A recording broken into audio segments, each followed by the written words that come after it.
கர்த்தருடைய பரிசுத்த நாமத்திற்கு மகிமை உண்டாவதாக. கிறிஸ்துவுக்குள் பிரியமானவர்களே, தேவன் அருளியப்ப மினிஸ்ட்ரி மூலமாக உங்களோடு தொடர்பு கொள்வதிலும் வந்து மகிழ்ச்சி அடைகிறோம்.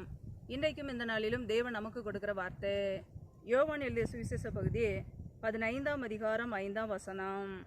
நானே திராட்சை செடி, நீங்கள் கொடிகள்.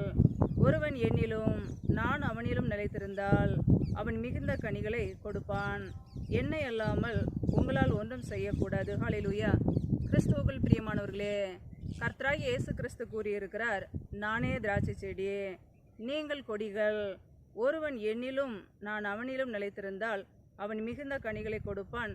என்னை அல்லாமல் உங்களால் ஒன்றும் செய்யக்கூடாது என்று. ஆம் பிரியமானவர்களே, நம்முடைய வாழ்க்கையிலே ஒவ்வொரு நாளும் இயேசு கிறிஸ்துவிலே நாம் நிலைத்திருக்க வேண்டும்.